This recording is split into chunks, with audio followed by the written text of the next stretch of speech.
Hoy, segunda década del siglo XXI, se aprueba en el Congreso de España la ley de eutanasia.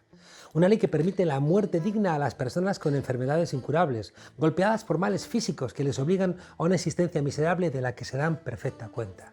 Una ley con todas las garantías médicas, con comités de evaluación, donde tiene que participar la persona enferma y también pueden participar las familias, siempre con el máximo respeto a la vida, porque uno de los logros de nuestra civilización es precisamente la posibilidad de sumar vida, dignidad y libertad como un avance de los seres humanos. En la historia de la humanidad ha sido común que los poderes, sobre todo los políticos y los religiosos, tuvieran el monopolio de la vida y de la muerte. Solamente Dios podía dar y quitar la vida desde una lectura siempre particular de lo que era y significaba la vida. Esa reserva religiosa generaba, claro, una casta. ¿De quiénes? Pues de los únicos habilitados para interceder. Eran los que tenían que decirnos que no podíamos divorciarnos, porque el sexo y la reproducción iban unidos. ¿Por qué? Pues porque así lo había querido Dios, es decir, porque así ellos se construían como los intermediarios necesarios para que los hombres y las mujeres estuviéramos juntos, y que estuvieran juntos hombres con hombres y mujeres con mujeres, quita, quita. La masturbación era igualmente un pecado, porque era desperdiciar las semillas que Dios nos había dado. El aborto era, por supuesto, un pecado, y también el uso de preservativos. ¿Cómo ibas a poner frenos a las decisiones del Señor con un trozo de látex o con libertad absoluta sobre la muerte? No, no, no. Por tanto, el suicidio y la muerte digna estaban fuera de cualquier discusión.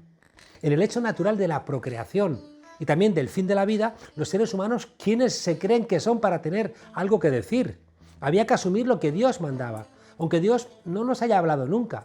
Nunca Dios ha hablado a dos personas al mismo tiempo. Siempre nos habla uno a uno, para que no sepamos, claro, qué le ha dicho al otro. De manera que no terminamos de saber lo que dice, sino a través de sus intermediarios, que tenían siempre mucho poder, porque claro, intervenían ni más ni menos para saber a qué atenernos en las cosas de la vida y de la muerte.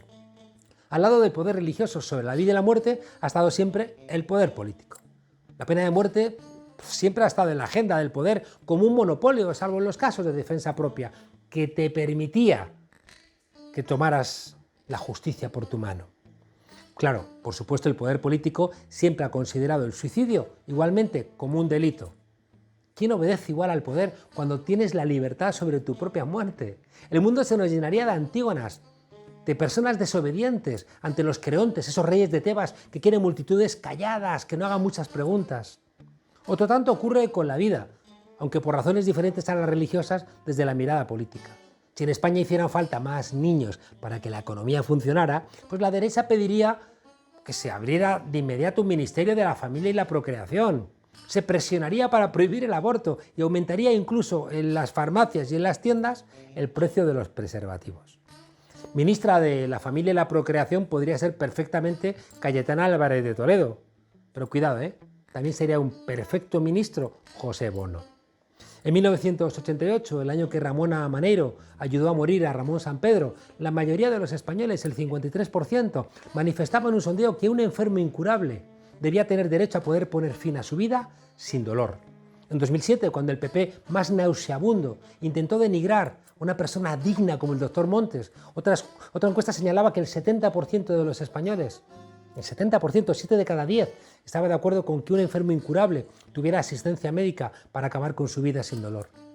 En 2019, Metroscopia subía el apoyo al 87%.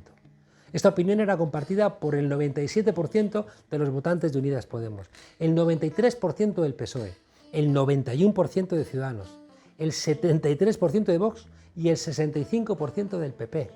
Y en estos datos se incluía el 59% de quienes se definen como católicos practicantes. La pregunta obligatoria es: ¿en manos de quiénes están los partidos de la derecha que no oyen lo que opinan sus votantes? ¿Saben acaso cosas las dirigencias que no sabe el pueblo? ¿Piensan que podrán manipularlos en algún momento para que piensen como pensaban durante el franquismo? ¿No será acaso que el Opus Dei, los Legionarios de Cristo, Hazte Oír y otros grupos integristas católicos tienen demasiada presencia en las cúpulas de los partidos de la derecha? Hace 10 años era impensable que España viera a un Congreso de los Diputados aprobar una ley de eutanasia.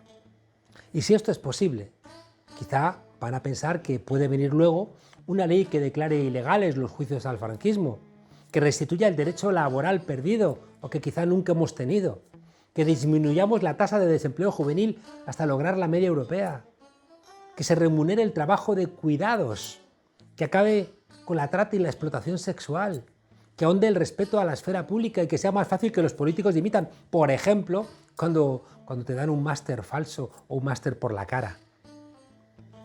Igual luego viene una ley que haga a la Iglesia pagar el IBI, que le haga devolver los edificios ilegalmente inmatriculados, que castigue el fascismo en las fuerzas y cuerpos de seguridad del Estado. E incluso que los españoles, a diferencia de lo que ha sido la norma en la historia de España, podamos elegir en una votación la jefatura del Estado. España, desobedientes, está cambiando. ¿Sabéis por qué? Porque vosotros también habéis cambiado. Bienvenidos a la frontera.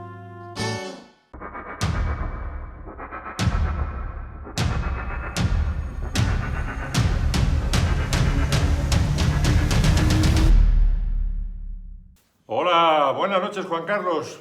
Yo creo que todos hemos empleado alguna vez la expresión no te pongas estupendo, ¿no? Nos la legó Valle Inclán en Luces de Bohemia. Y bueno, ponerse estupendo que por cierto es una expresión que usaba mucho el periodista José María Calleja.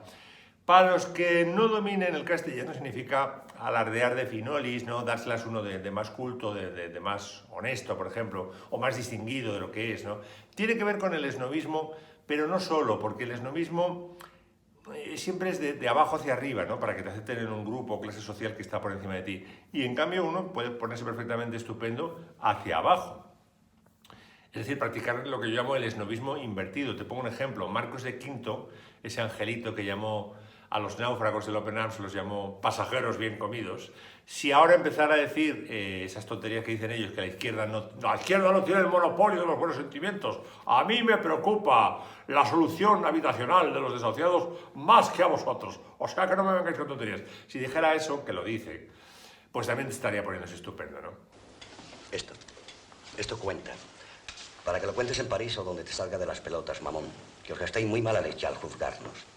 Hay un postureo social igualmente risible y patético que se menciona mucho menos que ponerse estupendo, que es ponerse entrañable.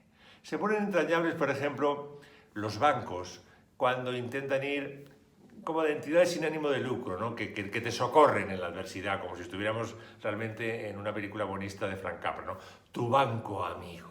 Y luego resulta que vas a la ventanilla de tu banco amigo y tienen en el boli, le han puesto una cadena tan gorda que no la cortas ni con una cizalla porque no se fían de ti, ¿no?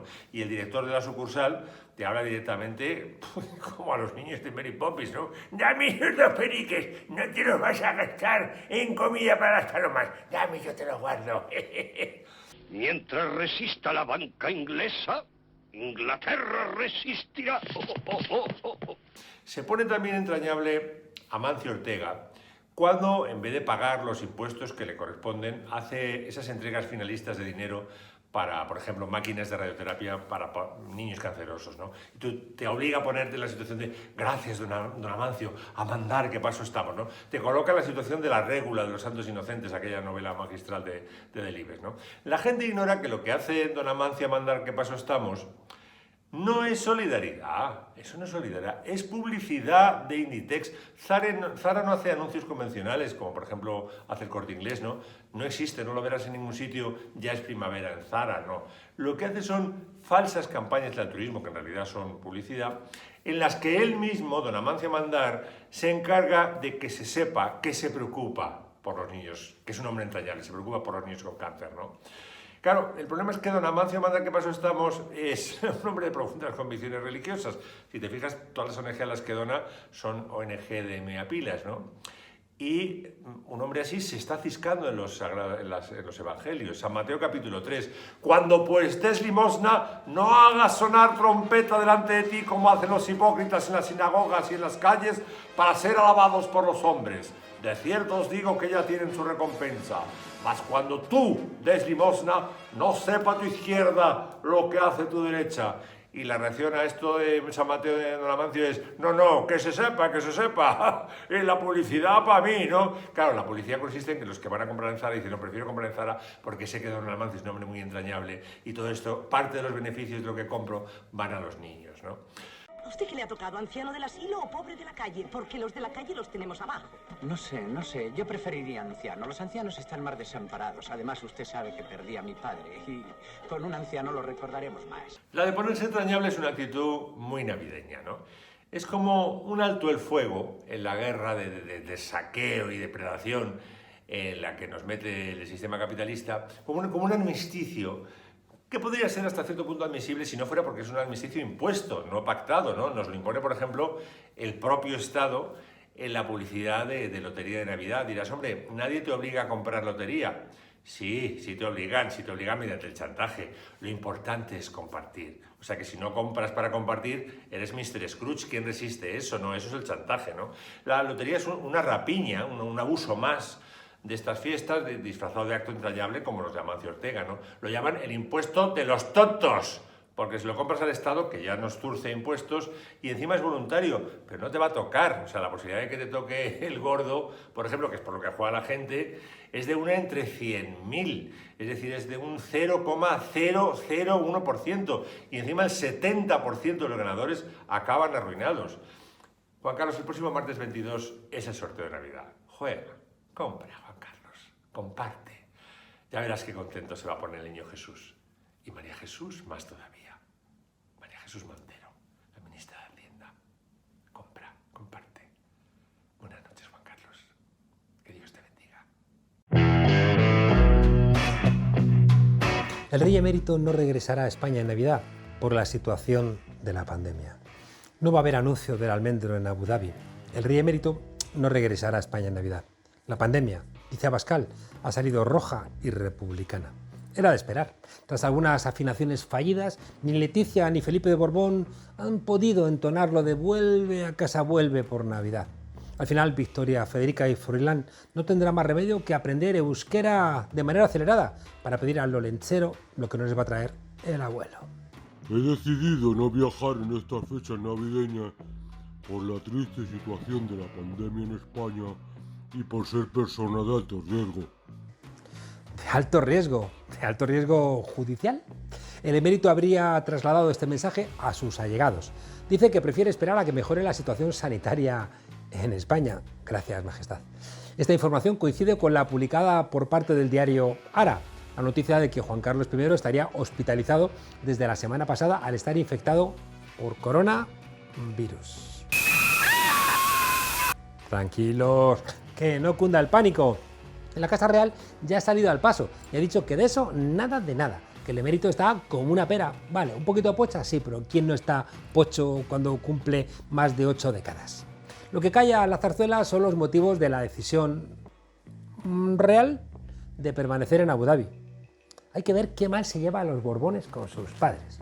Fernando VII no podía ver a Carlos IV, Isabel II odiaba a María Cristina, Juan de Borbón pasaba olímpicamente de Alfonso XIII, Juan Carlos I no se hablaba con Juan de Borbón y Juan Carlos I tiene hasta el forro de los Borbones a Felipe VI, al que vaya usted a saber si no terminará odiando a Leonor por haberle hurtado la posibilidad de ser reina. En fin, que ahora entiendo por qué nos han dado la chapa a todos los españoles todos los benditos 24 de diciembre, seguramente para no tener que estar dándose la chapa entre ellos.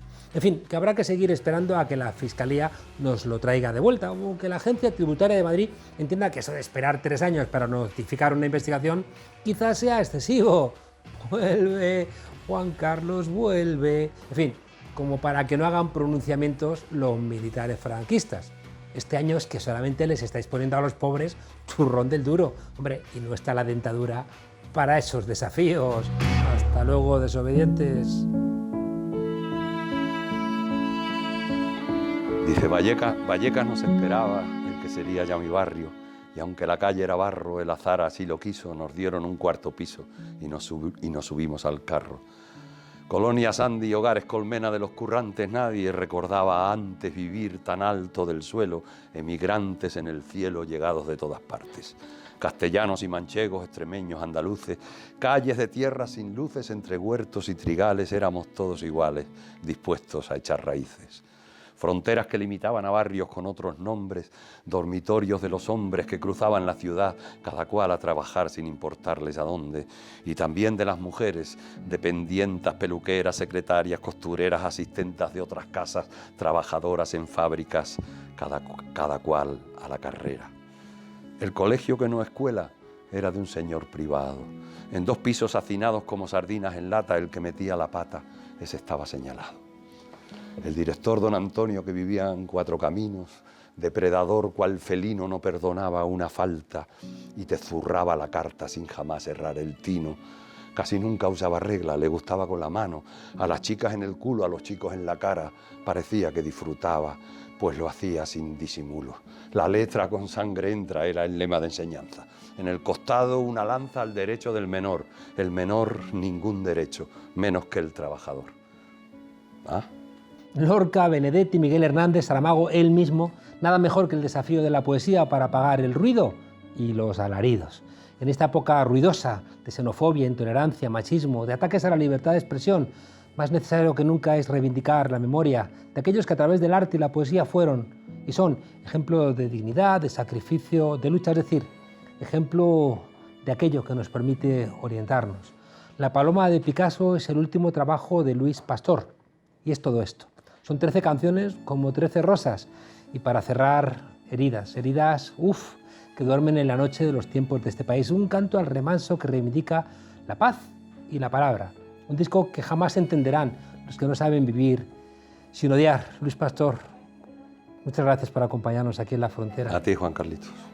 Oye, los poetas también, Luis, tienen rabia, claro que tienen rabia, pero es diferente de la rabia que estamos viendo, ¿no?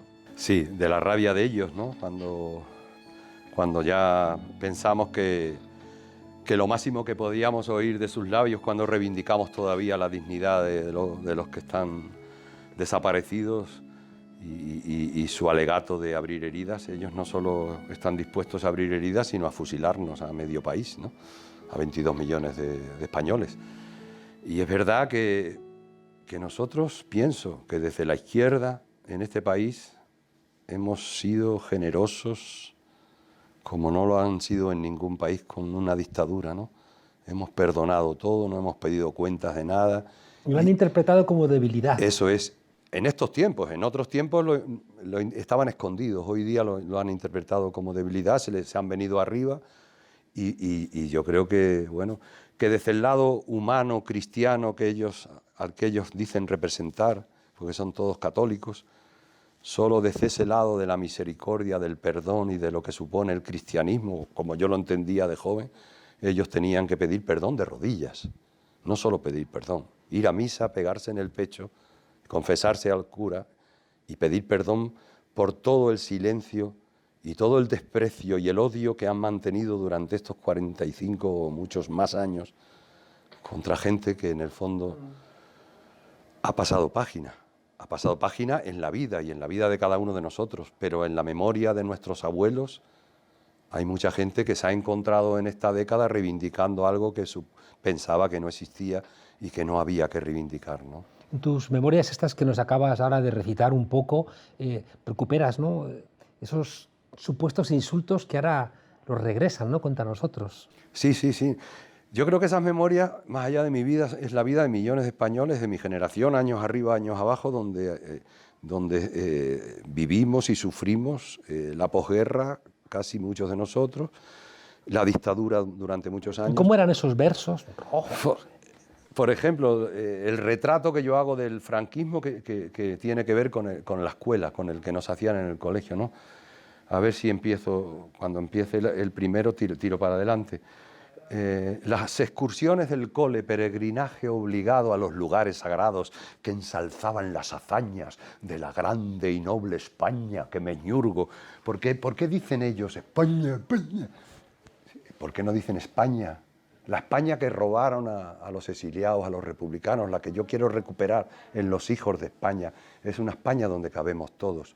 No es una España única de los que son fachas, es una España democrática que caminará hacia donde queramos nosotros que camine, pero que tiene que quitarse todo ese lastre. Las excursiones del peregrinaje obligado a los lugares sagrados que ensalzaban las hazañas de la grande y noble España heredera del pasado. Solo había una verdad y miedo en cada mirada, una patria encadenada, una forma de pensar, un Dios, una eternidad y una paloma enjaulada. Nadie hablaba de la guerra, ni qué fue de los vencidos, ni que eran perseguidos aún en tiempos de paz por el hecho de pensar cualquiera estaba vendido. El miedo te paraliza, la voluntad se atenaza y nuestros padres en casa no hablaban de su niñez, ni del antes ni el después de la guerra y sus andanzas. Y los malos eran rojos, sediciosos, comunistas, judíos, masones, marxistas, el demonio contra Dios y Franco la salvación de las hordas anarquistas. Era lección aprendida en la escuela de memoria, esa machacona historia de alabanzas al caudillo, bajo palio, con mantillo, en el altar de la gloria, bendecido por el brazo del glorioso movimiento. Todo él era un portento por obra y gracia de Dios, de la FET y de la Homs, retrato y bandera al viento. Si Dios está en todas partes, él como Dios allí estaba, vigilante, la mirada colgaba de las paredes, aquella sonrisa leve y aquel traje con espada, siempre su efigie solemne en la tele y en el nodo, su paso paraba todo por avenidas y plazas, una estirpe y una raza escoltada por 100 moros, mercenarios que lucharon y pasaron a cuchillo por órdenes del caudillo poblaciones de inocentes, sembrando campos de muertes de hombres, mujeres y niños. Y frente a esos 200.000 fusilados por Franco, tú traes una paloma. Sí. Y de Picasso. Y de Picasso. El símbolo y la memoria que reivindico desde la poesía, desde la paz y desde la palabra. Y yo creo que esa paloma, que nace en unos versos escritos en Portugal hará 5 años, cuando estaba haciendo el viaje del elefante de Saramago y vivía allí en verano. Esa paloma para mí he querido que sea el título porque este disco son canciones sueltas que se han ido juntando y que han creado una unidad propia sin estar pensadas para pertenecer al mismo disco. La constelación se ha dibujado sola. Totalmente. Y la que ha creado esa unidad es la paloma de Picasso, como símbolo de estos tiempos que nos tocan. Porque amar sigue siendo combatir. Totalmente. Y abrir puertas. Y dejar de ser fantasmas con un número, a perpetua cadena condenados por esa religión. Luis, yo te conocí celebrando, ¿no?, la Revolución de los Claveles, ¿no? Wow. Todos los años hacías un homenaje a Seca Afonso. A José Afonso. Y de alguna manera, ¿no?, cruzando continentes. Sí, siempre. Vengo de una generación que posiblemente hemos tenido mucha suerte por vivir las etapas que hemos vivido en nuestra vida, ¿no? Pero si yo tengo que rescatar etapas de mi vida, tienen que ver con mi juventud. Y evidentemente, con aquellos jóvenes que luchamos contra la dictadura franquista, la llegada de una revolución imprevista, imposible de pensar en Europa en aquel tiempo, imposible de pensar que desde el propio ejército era un golpe de izquierdas, no era un golpe fascista como estábamos acostumbrados en España y en toda Latinoamérica, que eran golpes de extrema derecha y del fascismo. De pronto, un golpe militar que derroca al dictador y devuelve la democracia al pueblo cantando, sin disparar un tiro. Y cantando, ¿no? Cantando Grande la Morena, que fue... Estaba grabada en el... Yo la primera vez que escuché esa canción creo que te la escuché a ti. Estaba grabada en el año 73, en el disco maravilloso Cantigas do Mayo. Y es en el año 74 que se utiliza esa canción. Hubo 2 canciones, que no recuerdo ahora el nombre, de un cantautor del Partido Comunista. Había dos canciones como alternativas de que era la señal para que el ejército saliera a la calle. Grándola Vila Morena. Tanto es así que yo... Tanto hemos hecho eso que yo he hecho una canción a Grándola, que se llama Grándola de mi querer, que la conocen aquí en España y que es preciosa.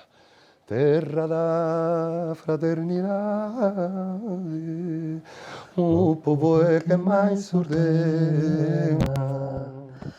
Dentro de ti, oh cidade, dentro de ti, oh cidade, Grándola, Vila Morena, terra da fraternidade, o Se te da mejor esto que el rap, ¿eh? Que te he oído hacer rap. Yo el rap No lo vuelvas a hacer. No. Ahí para el rap hay que tener un feeling, una medida que tú no has pillado. Pero se te da mejor estos cantos revolucionarios, el Bella Ciao y estas historias. Pero ¿por qué no? Hazme Si caso. es que no me dejan grabar, me sacan la primera toma y claro... No, yo he visto hace poco un rap tuyo y te digo que y tú además, claro, porque pero tú además fíjate, aquí has aguantado la voz, te estoy haciendo una voz y tú has afinado y estabas arriba aguantando. te has acompañado de buena gente en el disco. Muy buena. Qué buena gente. Pero buena de todo, eso, ¿no? de cariño, de amistad, de entrega absoluta. ¿Cómo hemos disfrutado con Ruibal? También de los que han cantado, pero antes de ellos son los músicos, los que van a estar presentes hoy día allí, o sea, el sábado en el concierto. Pedrito y los chicos estos descalzos, locos, los niños de mi barrio, que son amigos de mi hijo, que los he visto crecer desde los 5 o 6 años y tocan conmigo, han tocado y han grabado en este disco y van a estar en directo. Y fuera de ellos, mis amigos... ¿Cómo disfrutan? Nosotros Sí. gente disfruta, es una fiesta, ¿no? Pero una fiesta, y va a ser una fiesta. Y yo he ensayado un rato esta mañana antes de venir aquí, ¿no? Es la primera vez que ensayo desde que grabé el disco. Y bueno, ha sido para mí ya una fiesta el ensayo, simplemente, ¿no? Y entonces están invitados que han grabado en este disco generosamente Diego Galaz, el de Fetén Fetén, el gran violinista y que toca la mandolina y el violín en mi disco. Diego, que le invité a cantar cuando tenía 17 años, fui a cantar a un bar en los años 90, a un bar de Burgos, y él no había salido de Burgos, era un niño estudiante, y vi a un niño en la sala con un violín de 17 años, y tú sabes cómo yo era en aquel tiempo y cómo sigo siendo, y le dije, venga, atrévete, y Diego nunca olvida en la vida, y siempre cuenta que tocó con Luis Pastor cuando era un chaval que nadie conocía, ¿no? Bueno, ha tocado en otros discos anteriores y toca en este. Luego está Cuco Pérez, que lleva conmigo desde principios de los años 80, cuando hice De Ciego, que luego me acompañó Nuestro Pequeño Mundo, el grupo Nuestro Pequeño Mundo, durante 1 año y medio. Ahí ya estaba Cuco. Y Cuco no ha dejado de tocar y de estar en mis discos en todos estos años. Ha venido esta mañana de Segovia, que él vive en Segovia, a ensayar. Andreas Privis, que puede ser que llegue, que ha metido un saxo soprano maravilloso en la canción que canto con Ismael Serrano, Nube Negra. La participación de voces amigas, que para mí nunca son voces que yo llamo desde el lado de la comercialidad o que pienso que me van a dar un empujón o que me van a subir la audiencia. Para mí eso se pasó, yo no pienso ni en audiencia ni en empujón, yo pienso en que disfruto cantando, en que sigo siendo feliz, en que hago feliz a aquel que quiere escucharme y desde el lado de los que invito tienen que ser amigos míos y que sus voces me lleguen.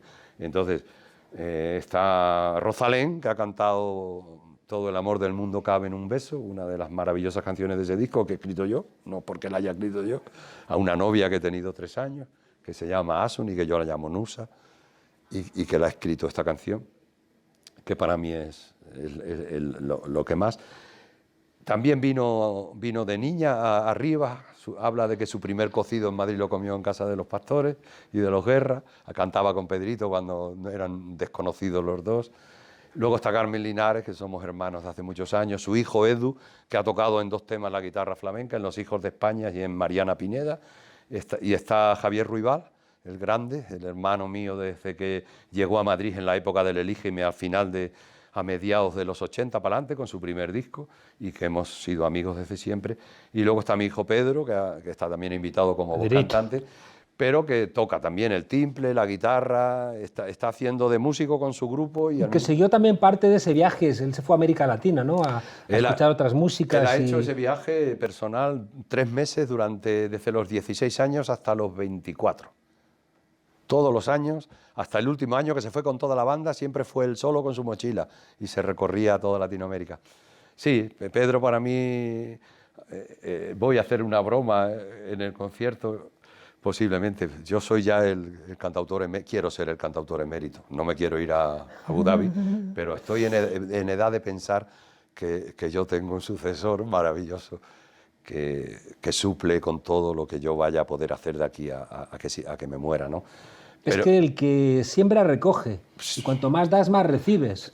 Tú recuperaste a los cantautores invitándoles en el Libertad 8 a tocar, Luis. A muchos de ellos. Me acuerdo a todos los jóvenes salir de la universidad, irnos para allá. Qué noches maravillosas pasábamos, ¿eh? Sí, ya, y en en el Café del Foro, que era todos los jueves durante mucho tiempo de los 80, con banda que cantábamos allí, pero sobre todo ya en Libertad en los 90, ¿no? Y el encuentro con una generación, porque también la tuve con la anterior en el Elígeme, Batanero, Javier Bergia y esa generación de cantautores. Luego ya vinieron los Pedro Guerra, Javier Álvarez, la propia Rosana, que iba por el Libertad, que sus primeros conciertos en Madrid los daba allí, Javier Álvarez, un grupo, Ismael Serrano, un grupo de compañeros de viaje también ya. También cómo es el arte, ¿no? Que subes, baja, expulsa, me estoy acordando de Bebe, ¿no? Que se crió también con vosotros. Sí, con nosotros, la conocía desde los 16 años en Mérida, cuando era una cría que tocaba en un grupo, que cantaba en un grupo de pop, y su llegada a Madrid, sus primeros años aquí, cuando se abría camino como estudiante en la Escuela de Arte Dramático, cuidaba de nuestros niños, se venía a cantar conmigo cuando Lourdes no quería o no podía, o que estaba embarazada y se venía a Bebe. La verdad es que mi relación desde el lado de los compañeros siempre ha sido muy familiar y muy cariñosa y no ha tenido nunca que ver con las estrategias que a veces se plantean desde las multinacionales cuando se hace un disco de colaboraciones, donde se dice, bueno, pues tú vas a grabar con aquel porque aquel ahora está pegando y te va a ayudar a...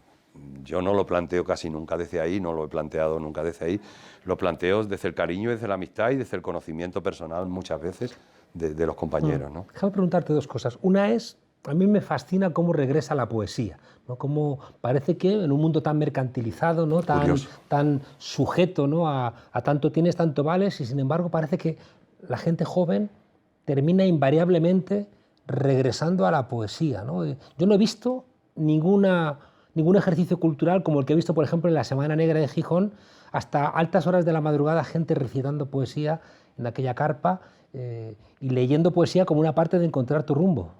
No, y la incorporación a la poesía de generaciones de jóvenes a través de algunos cantautores y de jóvenes poetas, mujeres sobre todo, que llenan teatros y que hay colas para oírlas, ¿no? Que son números unos en internet, que tienen seguidores por todo el mundo. Y es ¿Qué tiene la poesía?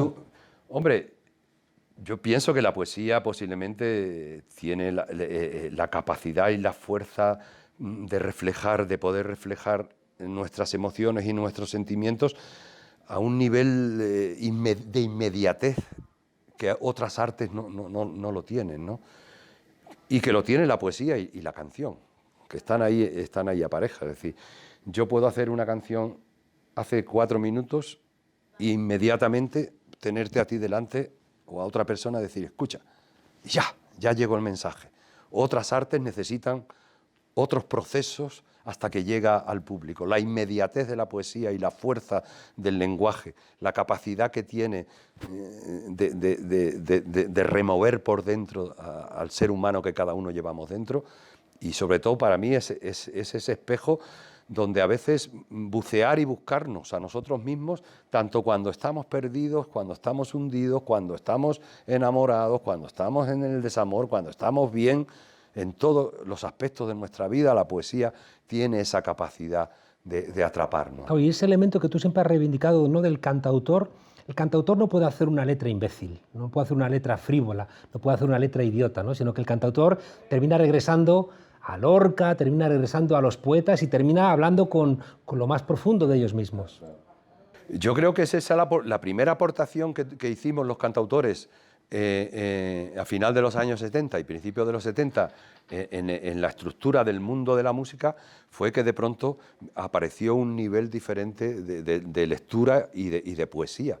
Es decir, elevamos el nivel poético, que luego lo aprovecharon generaciones después. Es decir, que el pop de este país de los años 80, por ejemplo, o la movida y todas esas, posiblemente son jóvenes que tenían 15 años, que tenían 14, 16, cuando el cantautor político estaba arriba, y han llegado a mamar, de alguna manera, el nivel poético que ha hecho que otros músicos de ámbitos que no tienen que ver con el cantautor se preocupen también y trabajen, más allá de que hoy día está diluido los espacios donde nos quieren dividir a los músicos, y hoy día hay una generación de raperos y de gente que hace libretos de canciones de una extensión enorme, con un lenguaje nuevo, con una forma de rimar, con una forma de jugar con música, pero sin música, porque está ahí en la rima y está en el tiempo y en el ritmo y en el silencio que cada poema trae, ¿no?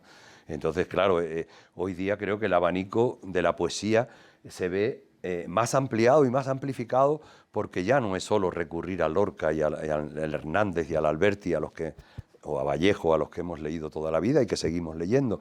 Es decir, creo que hay un nivel poético en gente de otras generaciones que al loro, que son los nuevos poetas de este siglo, posiblemente ellos.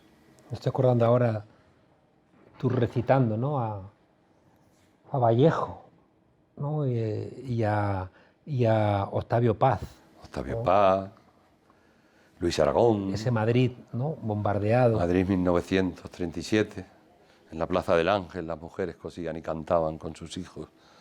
Después sonó la alarma y hubo gritos.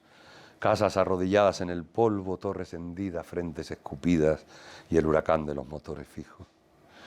Sí, yo he aprendido a recitar, he encontrado mi voz poética, he encontrado mi voz como cantante y he encontrado mi voz de recitar. Porque si yo me oigo o cómo recitaba esta misma canción con 20 años, con 21 años, no tiene nada que ver.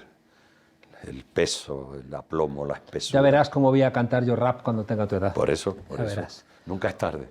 Oye, Luis, para marcharnos, tú viviste un momento convulso de este país, tú supiste lo que era que te prohibieran conciertos, que te persiguiera la policía, tú fuiste parte de la identidad de Vallecas, ¿no?, cuando Vallecas se empezó a escribir con K. Y ahora, ¿cómo ves esta España, ¿no?, que a ti también te ha censurado, que grita, que nos vuelve a llamar rojos como si pensara que nos insultan? Sí, el gobierno social comunista ese que tenéis ahí. Pero ¿dónde está el comunismo? Que yo no lo veo. Lo de social todavía. Pero vamos, ¿dónde está el comunismo? Hombre, es verdad que los ojos se te ponen a veces, se te abren demasiado ante situaciones que creías que estaban superadas y que no iban a volver. Pero hay un trabajo desde el final del siglo pasado, sobre todo de la época Thatcher, de ahí adelante cambia la historia del mundo, y hay una regresión constante en todos los frentes y en todos los niveles, desde la cultura, la economía, la política, derechos laborales, derechos sociales, derechos de los trabajadores. Todo eso, estratégicamente, hay todo un trabajo, no solo en nuestro país, sino en el mundo, que nos pone ante un espejo que no nos queremos ver. Yo no quiero ver en este país que otra vez los chusqueros esos de galón, que son chusqueros que estaban ya en los años 60 con Franco y en la dictadura, en un ejército fascista, y que se les ha perdonado y no han sabido en estos 50, 60 años, no han sabido reciclarse como seres humanos y como personas y admitir que la vida... Pues volverían a fusilar a Lorca. No, evidentemente. Igual que Bolsonaro volvería a exiliar a Caetano. Totalmente. Veloso. Eso es lo que de alguna manera constata que hemos perdido, por un lado hemos perdido el rumbo de la historia, la izquierda ha perdido también la estrategia o ser alternativa a una manera de entender el capitalismo salvaje, porque una vez que no tiene enfrente otro modelo social se quitó la venda de los ojos, no necesita contentar a los trabajadores, ni demostrar que es mejor que la otra forma de vida del este en aquel tiempo, y entonces de la noche a la mañana empiezan a deshojar la margarita y a quitarnos lo que habíamos conquistado, lo que habíamos luchado, y estamos en donde estamos, en la incertidumbre más absoluta y al mismo tiempo en una realidad de un siglo tan cambiante que no sabemos a dónde nos lleva, donde evidentemente todo está puesto patas arriba, ya no tiene nada que ver nuestros análisis, de dónde veníamos, todo eso finalmente pasa por una nueva realidad que nos supera la mayoría de las veces y vamos a caballo de ella, pero no vamos delante ni dirigiéndola, vamos de sorpresa en sorpresa. Yo, Luis, no... Aquí tiene el último golpe que han dado al Sáhara. Sí.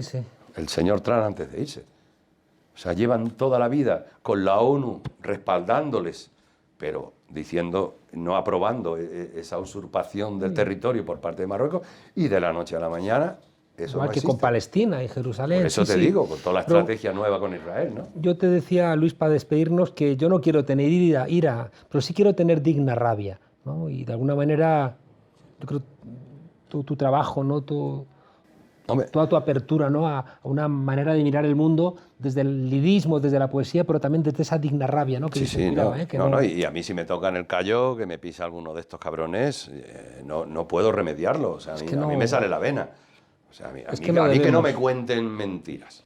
Es decir, yo nunca he contado esta historia. Resulta que hace 15 años un tal Marluenga, que no le conozco personalmente, bueno, le conocí personalmente, la Junta de Extremadura monta un rollo aquí en Madrid por extremeños ilustres, que venimos en una revista, unas fotos de la hostia, yo soy extremeño ilustre, me ponen 500 personas, que parecía una boda, para dar los premios y no sé qué, y me sientan en una mesa con uno del Real Madrid, un directivo con su querida, el presidente de la Diputación de Segovia, y un tío, porque ponían los nombres, un tal Paco Maruenda, y una chica a su lado.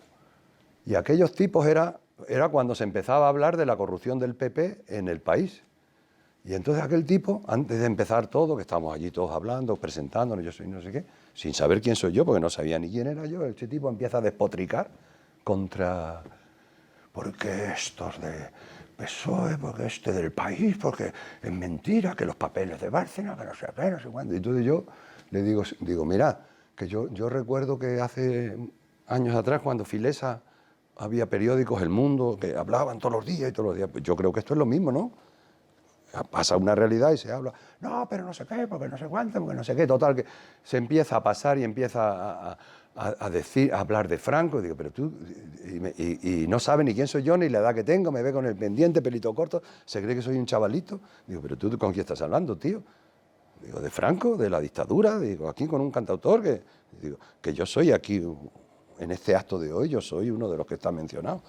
Digo, y además, para no cabrearnos, déjame, voy a salir a la calle a fumar un porro y ahora entro. Total, que entro, paso por la mesa de vara, les doy la bronca, digo, a mí no me volváis a sentar con esos fachas. Total, que me vuelvo a sentar y estaban hablando de fútbol, Lourdes se quedó allí la pobre. Total, que yo entro mosqueado y dice el señor que llevaba el acto, ahora entre plato y plato van a hablar Los homenajeados. Los extremeños ilustres. Digo, y le digo a este tío, digo, ahora mismo cuando me toque a mí, lo primero que voy a decir, que sois unos fachas, unos corruptos y tal. Pero a todo esto lo decía a voz, estaban los de la mesa de al lado mirando. El tío se ha levantado y se ha ido con la chica y no ha comido ni se ha quedado a la esa. No se ha comido los langostinos. Pobre Paco Maruenda. Así que me la debes, Paquito. ¿Nos vas a cantar? Tómatela. Luis. Un estribillo para irme.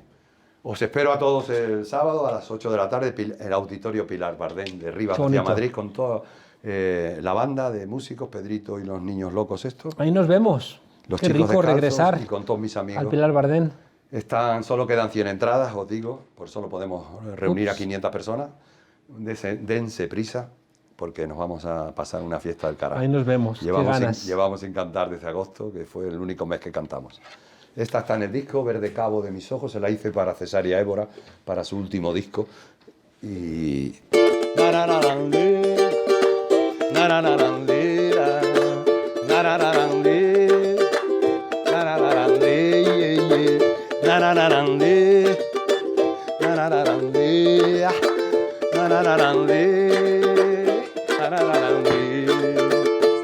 Verde cabo de mis ojos, verde de verde esperanza, más verde que el trigo verde, verde de verde mañana, verde cabo de mis ojos, verde de verde manzana, más verde que el trigo verde, verde de verde mañana, verde vida, verde sueño, cabo verde que me ata, volveré a tu tierra verde y será verde mi alma. La semana que viene. Nos vemos el sábado en Rivas.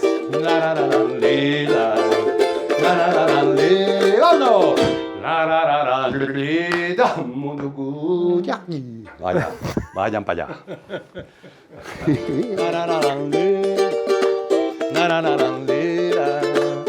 la la la la